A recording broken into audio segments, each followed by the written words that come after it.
तो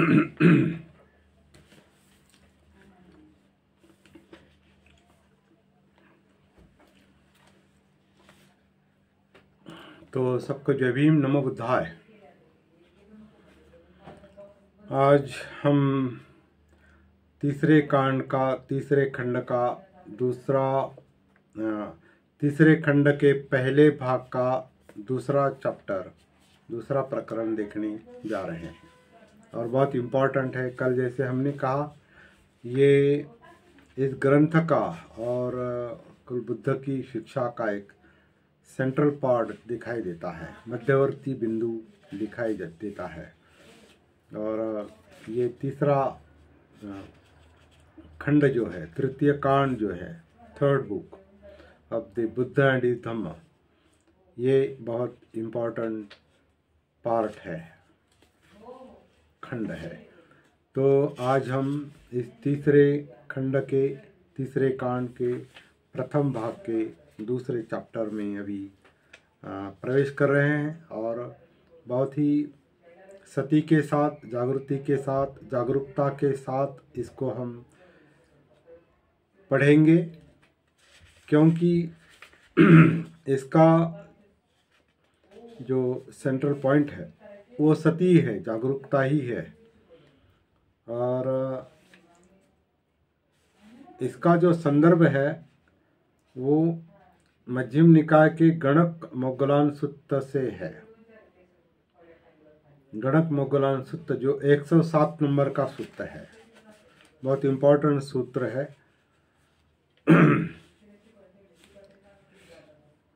एक बात थोड़ी दिखाई देती है निकाय देखने पर कि कई सारे इम्पोर्टेंट सूत्र जो है वो बाद में डाल दिए गए हैं। जैसे अभी ये 107 नंबर का ये जागृति का ही सूत्र है, सती का सूत्र है। और एक 118 नंबर का जो सूत्र है, जो बार बार हम उसका जिक्र करते हैं, वो है आनापान सती सूत्र।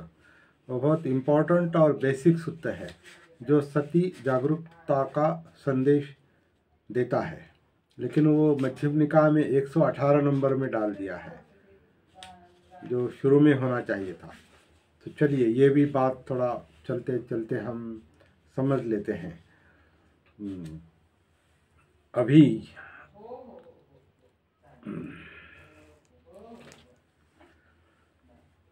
इस प्रकरण का जो नाम है अंग्रेजी में, the Buddha did not promise to give salvation, he said he was margadatta into bracket wayfinder and not mokshadatta into bracket giver of salvation।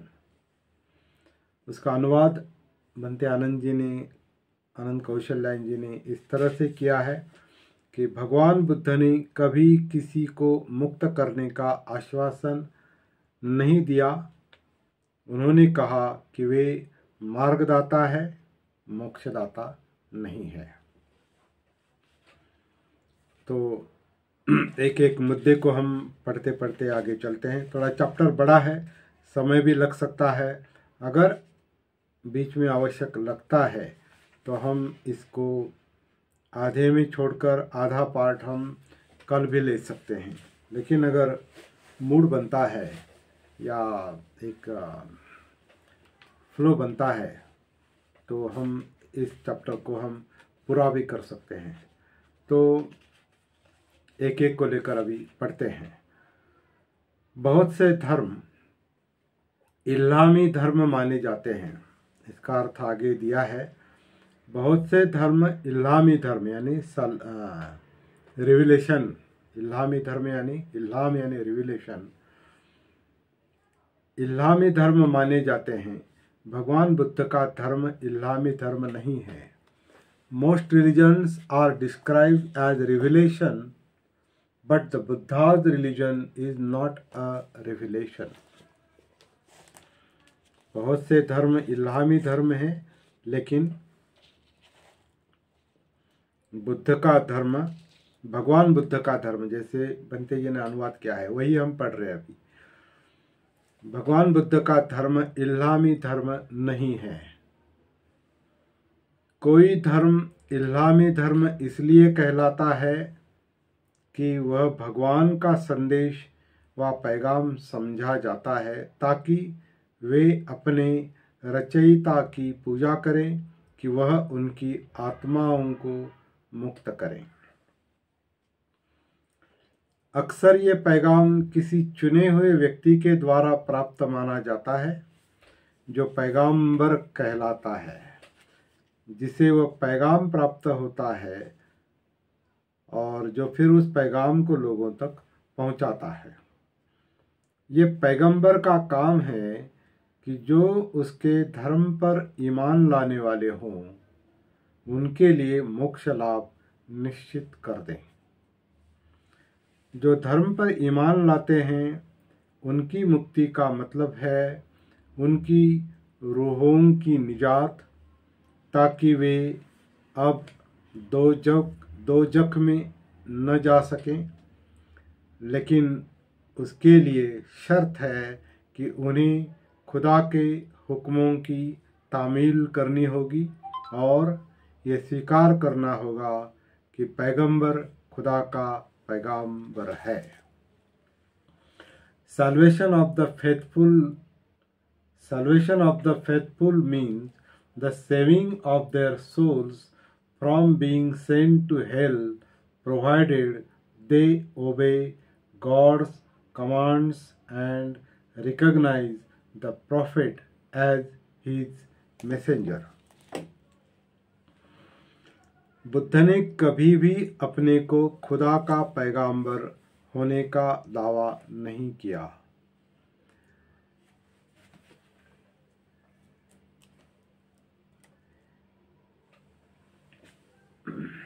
Buddha ने कभी अपने को खुदा का पैगंबर होने का दावा नहीं किया।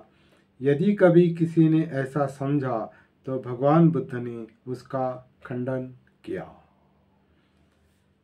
इससे भी बड़ी महत्वपूर्ण बात यह है कि भगवान बुद्ध का धर्म एक आविष्कार यानी डिस्कवरी है, एक खोज है। इसलिए ऐसे धर्म से जो इस्लामी कहा जाता है इसका भेद पूरी तरह स्पष्ट हो जाना चाहिए। भगवान बुद्ध का धर्म इन अर्थों में एक आविष्कार है या एक खोज है क्योंकि यह पृथ्वी पर जो मानवीय जीवन है उसके गंभीर अध्ययन का परिणाम है और जिन स्वाभाविक प्रवृत्तियों इंस्टिंक्ट्स, जो मूल इसमें आया है, मूल ग्रंथ में इंस्टिंक्ट शब्द आया है, इंस्टिंक्ट्स, स्वाभाविक प्रवृत्तियों को लेकर। फिर से पढ़ते हैं। भगवान बुद्ध का धर्म इन अर्थों में एक आविष्कार है या एक खोज है क्योंकि यह पृथ्वी पर जो मानवीय जीवन है उसके गंभीर अध्ययन का परिणाम है और जिन स्वाभाविक प्रवृत्तियों को लेकर आदमी ने जन्म ग्रहण किया है उन्हें पूरी तरह समझ लेने का परिणाम है और साथ ही उन प्रवृत्तियों को भी जिन्हें आदमी के इतिहास ने जन्म दिया है और जो अब उसके विनाश का कारण बनी हुई है। सभी पैगंबरों ने मुक्तिदाता होने का दावा किया है। भगवान बुद्ध ही एक ऐसे महापुरुष हुए हैं जिन्होंने इस प्रकार का कोई दावा नहीं किया। उन्होंने मोक्षदाता को मार्गदाता से सर्वथा पृथक रखा है। एक तो मोक्ष देने वाला, दूसरा केवल उसका मार्ग बताने वाला।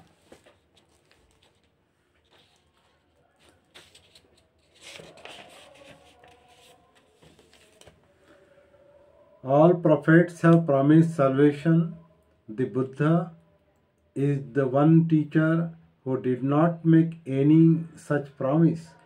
He made a sharp distinction between a mokshadata and a margadatta, one who gives salvation and one who only shows the way. भगवान बुद्ध केवल मार्गदाता थे। अपनी मुक्ति के लिए हर किसी को स्वयं अपने आप ही प्रयास करना पड़ता है। उन्होंने एक सुत्त में ब्राह्मण मोगलान को ये बात सर्वथा स्पष्ट कर दी है। ये मोगलान सुत्त से लिया गया है। गणक मोगलान सुत्त 107 मध्यम निकाय का। उन्होंने एक सुत्त में ब्राह्मण मोगलान को ये बात सर्वथा स्पष्ट कर दी है। बनते आनंद जी का हम यहाँ पर साधुवाद देते हैं, पुण्यानुमोदन करते हैं कि उन्होंने ये बहुत महत्वपूर्ण रेफरेंस फुटनोट में यहाँ पर दिया है। गणक मोगलान सुत्त 107 नंबर का। एक बार तो इस सुत्त में कहा है, एक बार भगवान बुद्ध श्रावस्ती में मिगार माता के प्रासाद पूर्वाराम में ठहरे हुए थे।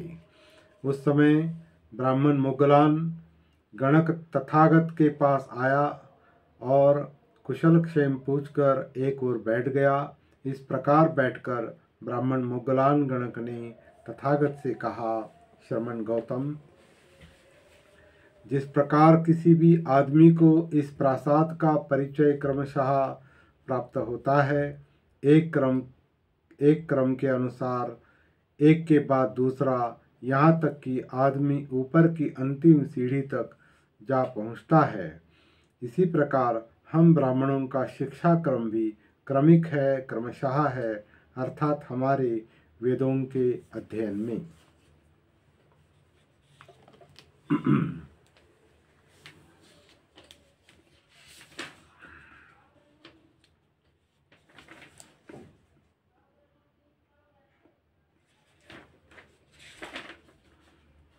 Just as Master Gautama one gets a gradual view of his storied house, a progress,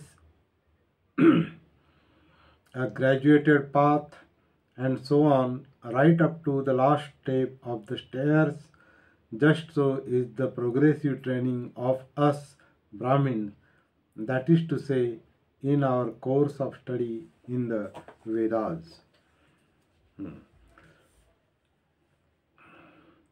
श्रमण गौतम, जैसे धनुर्विद्या में, मोगलान ब्राह्मण कहता है, श्रमण गौतम, जैसे धनुर्विद्या में, उसी प्रकार हम ब्राह्मणों में शिक्षा क्रम क्रमिक है, क्रमशः है, जैसे गणना में।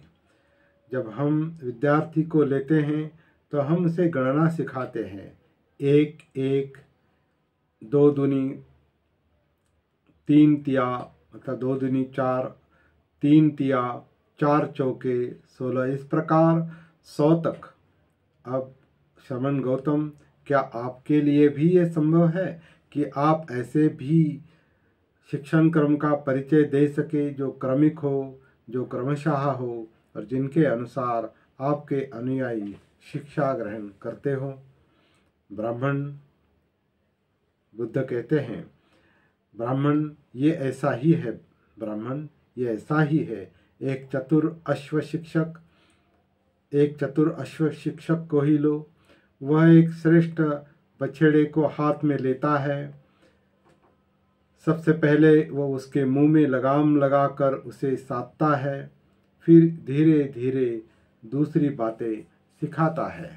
इसी प्रकार है ब्राह्मण जो शिक्षा कामी है, ऐसे आदमी को तथागत लेते हैं और सर्वप्रथम यही शिक्षा देते हैं कि शीलवान रहो, प्रातिमोक्ष के नियमों का पालन करो, सदाचरण में दृढ़ हो जाओ, छोटे छोटे दोषों को भी बड़ा समझो, शिक्षा ग्रहण करो और विनय में पक्के हो जाओ। जब वह इस प्रथम शिक्षा में दृढ़ हो जाता है तो तथागत उसे अगला पाठ देते हैं। श्रमण, आओ, आँख से किसी रूप को देखकर उसके सामान्य स्वरूप व उसके ब्यौरे से आकर्षित न हो। उस प्रवृत्ति पर काबू रखो जो तृष्णा का परिणाम है, जो असंयत होकर चक्षु इंद्रिय से रूप देखने से उत्पन्न होती है, ये कुप्रवृत्तियाँ, ये चित्त की अकुशल अवस्थाएं आदमी पर बाढ़ की तरह काबू पा लेती है। चक्षु इंद्रिय को संयत रखो, चक्षु इंद्रियों को काबू में रखो। और इसी प्रकार दूसरी इंद्रियों के विषय में भी सावधान रहो। जब तुम कान से कोई शब्द सुनो, या नाक से कोई गंध सूंघो, या जिह्वा से कोई चीज चखो, या शरीर से किसी का स्पर्श करो, और जब तुम्हारे मन में तत्संबंधी संज्ञा पैदा हो, तो उस वस्तु के सामान्य स्वरूप अथवा उसके ब्यौरे से आकर्षित मत हो। जो ही वह उसका अभ्यास पूर्ण कर लेता है, तो तथागत उसे अगला पाठ देते हैं, श्रमण आओ, भोजन के विषय में मात्रज्ञ बनो। न खेल के लिए, न मद के लिए, न शरीर को सजाने के लिए, बल्कि जब तक इस शरीर की स्थिति है तब तक इसे स्थिर बनाए रखने, विहिंसा से बचे रहने के लिए तथा श्रेष्ठ जीवन व्यतीत करने के लिए ही भोजन ग्रहण करो। भोजन ग्रहण करते समय मन में ये विचार रहना चाहिए कि मैं पहले की वेदना का नाश कर रहा हूँ, नई वेदना नहीं उत्पन्न होने दे रहा हूँ। मेरी जीवन यात्रा निर्दोष होगी और सुखपूर्ण होगी। ब्राह्मण जब वह भोजन के विषय में संयत हो जाता है, तब तथागत उसे अगला पाठ पढ़ाते हैं, श्रमण आओ, जागरूकता का अभ्यास करो। यहाँ बनते जी ने ब्रैकेट में सती शब्द डाला है, जागरूकता ब्रैकेट में सती, और ये बहुत ही इम्पोर्टेंट बात है। सती का अर्थ ही जागरूकता है, आत्मभान है। The Brahmin, when he has one restraint in food, the Tathagat gives him a further lesson. Thus come thou, brother, abide given to the watchfulness. Watchfulness यानी जागरूकता. By day, when walking or sitting, cleanse your heart from things that may hinder you. बहुत important बात यहाँ पर आगे कही जा रही है। जब वह भोजन के विषय में संयत हो जाता है, तथागत उसे अगला पाठ देते हैं कि श्रमण आओ, जागरूकता का, सती का अभ्यास करो। तो यहाँ भी एक मुद्दा समझ लेने लायक है कि जागरूकता का, सती का अभ्यास केवल श्रमण या भिक्षु के लिए ही आवश्यक नहीं, सबके लिए आवश्यक है। लेकिन यहाँ पर श्रमण को ही ये शिक्षा दी है, ऐसा इसका मतलब निकलता है।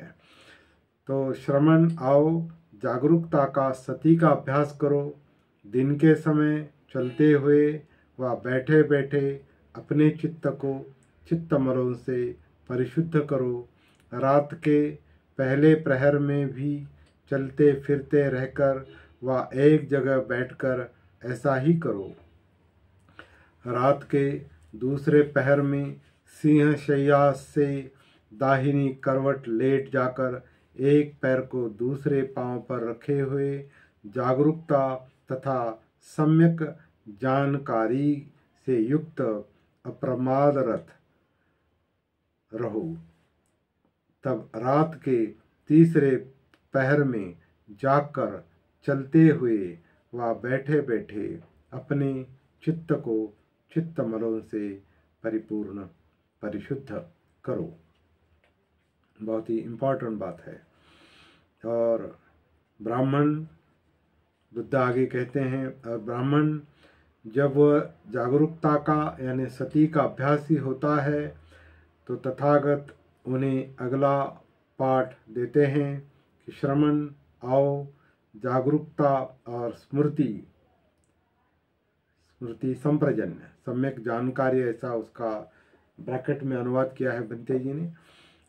आओ, जागरूकता और स्मृति से युक्त हो, आगे चलते हुए, पीछे हटते हुए अपने आप को संयत रखो, आगे देखते हुए, पीछे देखते हुए, झुकते हुए, शिथिल होते हुए, चीवर धारण करते हुए, पात्र चीवर ले जाते हुए, खाते हुए, चबाते हुए, चखते हुए, शौच जाते हुए, चलते हुए, खड़े होते हुए, बैठते हुए, लेटते हुए, सोते हुए, जागते हुए, बोलते हुए और मौन में रहते हुए स्मृति संप्रजन यानी स्मृति सम्यक जानकारी से युक्त हो जागरूकता का अभ्यास करो। ब्राह्मण जब वह आत्मसंयमी हो जाता है, मतलब सती से आत्मसंयम आता है। ब्राह्मण जब वह आत्मसंयमी हो जाता है, तब तथागत उसे अगली शिक्षा देते हैं, श्रवण, आओ किसी एकांत स्थान को खोजो, चाहे वन हो, चाहे किसी वृक्ष की छाया हो, चाहे कोई पर्वत हो, चाहे किसी पर्वत की गुफा हो, चाहे स्मशान भूमि हो, चाहे वनगुल्म हो, चाहे खुला आकाश हो और चाहे कोई पुआल का ढेर हो, और वो वैसा करता है। तब वो भोजनांतर पालथी लगाकर बैठता है और शरीर को सीधा रख चारों ध्यानों का अभ्यास करता है। ब्राह्मण जो अभी शेष है, शरीर को सीधा रख चारों ध्यानों का अभ्यास करता है। अभी यहाँ जो अनुवाद है वो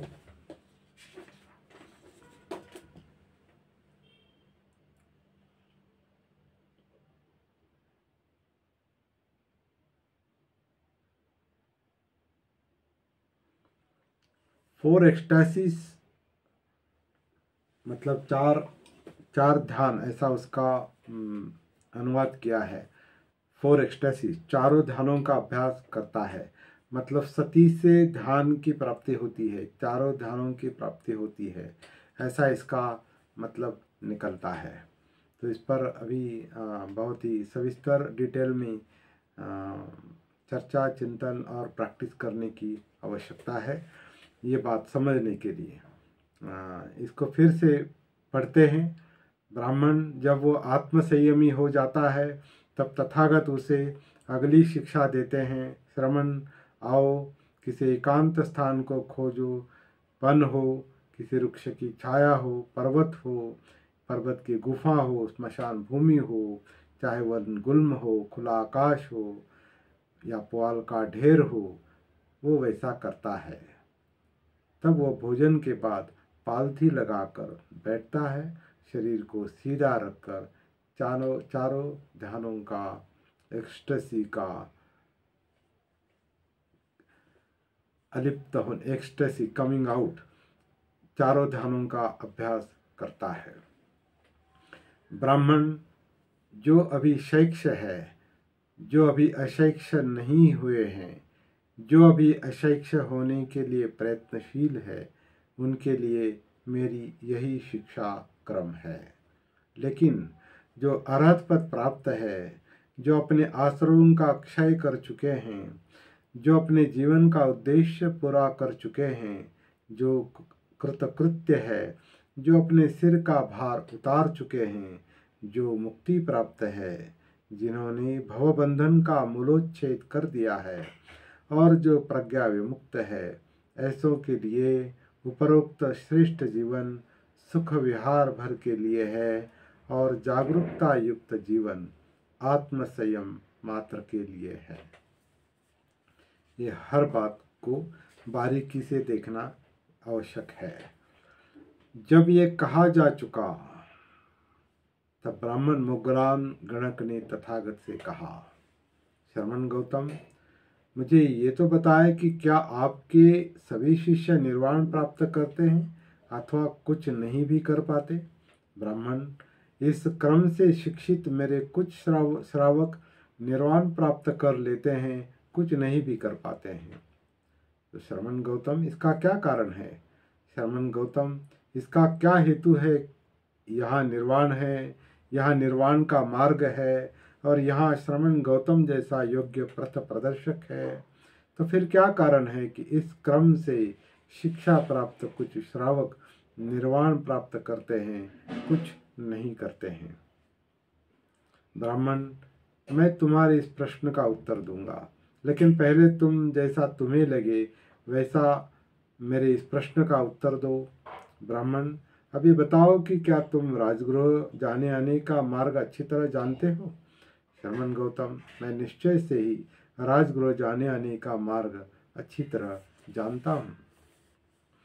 अब कोई एक आदमी आता है और राजगृह जाने का मार्ग पूछता है, लेकिन उसे जो रास्ता बताया जाता है उसे छोड़कर वह दूसरा रास्ता पकड़ लेता है।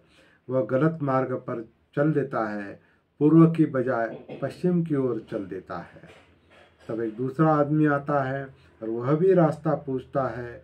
तुम उसे ठीक ठीक से वैसे ही रास्ता बता देते हो। वह तुम्हारे बताए रास्ते पर चलता है और सकुशल राजगृह पहुंच जाता है। ब्राह्मण बोला, तो मैं क्या करूं? मेरा काम रास्ता बता देना है। भगवान बुद्ध बोले, तो ब्राह्मण, मैं भी क्या करूं?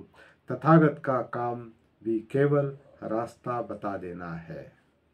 यहाँ ये संपूर्ण और सुस्पष्ट कथन है कि तथागत किसी को मुक्ति नहीं देते, वे केवल मुक्ति पथ के प्रदर्शक है। और फिर मुक्ति का या निजात कहते किसे हैं? हजरत मोहम्मद तथा ईसा मसीह के लिए मुक्ति या निजात का मतलब है पैगंबर की मध्यस्थता के कारण रूह का दोजख जाने से बच जाना। बुद्ध के लिए मुक्ति का मतलब है निर्वाण, निब्बान, और निब्बान का मतलब है राग द्वेष की आग का बुझ जाना।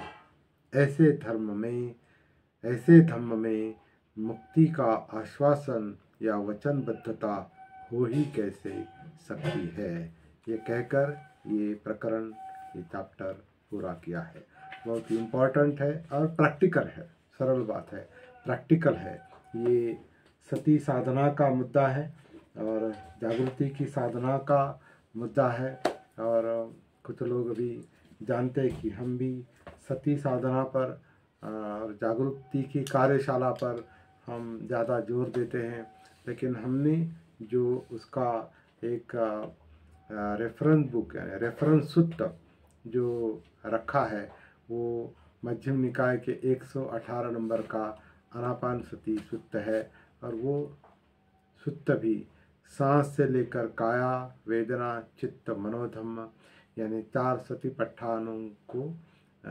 सती पट्टानों का अभ्यास करने के लिए प्रवृत्त करता है, प्रेरित करता है। तो ये सारी जो बातें हैं ये प्रैक्टिकल है। आज हमने बहुत ही महत्वपूर्ण शिक्षा पर हमने थोड़ा विचार किया है, लेकिन केवल विचार किया है, प्रैक्टिस करना, साधना करना ये अलग बात है। जो हम करेंगे इस तरह की मानसिकता हम बनाएंगे। आज के लिए इतना काफ़ी है। सबको जय भीम, नमो बुद्धाय।